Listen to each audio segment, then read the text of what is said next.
On peut pas dire qu'on n'a pas une belle journée aujourd'hui. On est gâtés. Une belle journée. Ça fait chaud, mais c'est le fun. Ouais. En plus, on a une petite brise là, en ce moment.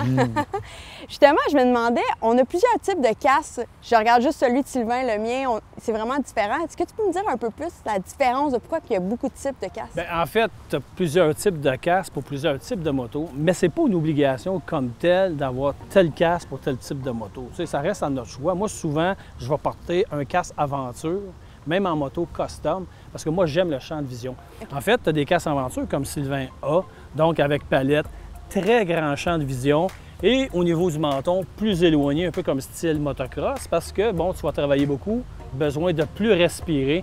C'est pour ça qu'il y a plus d'entrée d'air, en fait. Et en plus, Sylvain a un modulaire. Tu peux l'avoir donc intégral, donc une pièce, ou modulaire, justement, pour nous permettre, bon, ouvrir, parler, etc. Et aussi avec, évidemment, il y a des pare-soleil à l'intérieur. Exemple, moi, ce que j'ai aujourd'hui, j'ai vraiment un casque intégral de course. Donc, évidemment, ces casques-là, il n'y a pas de pare-soleil à l'intérieur. Il y a la certification, évidemment, nécessaire pour aller sur la piste. Le casque est très léger, donc en fibre, c'est du carbone, même du composite. Il y a beaucoup d'angles dedans parce qu'on est couché sur la moto ou, comme aujourd'hui, j'ai une moto dénudée, donc naked bike, beaucoup exposée au vent, donc plus facile à fendre le vent.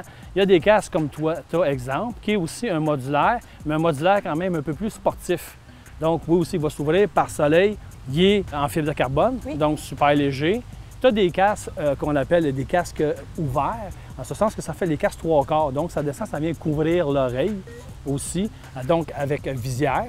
Puis évidemment, le casque intégral, qui, à mon avis, c'est le plus recommandé en fait. Puis moi, je porte toujours un intégral ou un modulaire, parce qu'on sait que, bon, 40 % des accidents à peu près, Sylvain pourra nous le confirmer, c'est ici que ça va venir frapper ou ici. Donc, c'est sûr que si tu n'as pas cette protection-là, qui est super importante, bien, ça se peut que tu te blesses. Déjà, le 3/4 va quand même venir absorber le choc, une partie, mais n'empêche que, bon, tu peux frapper le sol. Donc, évidemment, l'intégrale, c'est ce qu'il y a de mieux. Et aussi l'attache, bien, la fameuse attache double, c'est encore la meilleure parce que tu as quand même les attaches faciles, comme on appelle. Effectivement, il faut absolument les rentrer comme il faut, mais ça fait le job.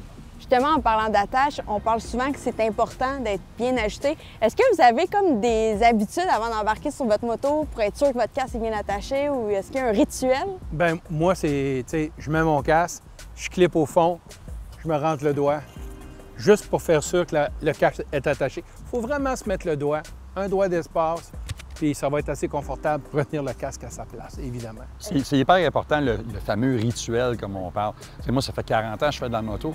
La première chose que je fais, je m'assois sur la moto, casque, on attache, puis c'est instantané, on le travaille. Et en même temps, les bouts de languette, ils viennent se resnapper, là, oui. Ils viennent se refixer. Fait que ça fait partie de mon rituel. Ça m'assure que mon casque, c'est la dernière étape, ça m'assure que mon casque, il est bien attaché correctement. Donc, c'est important d'avoir un casque qui est confortable, bien attaché.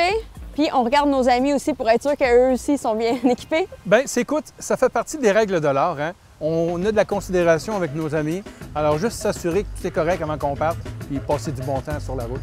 Parfait. Bon, on continue à rouler tout en sécurité.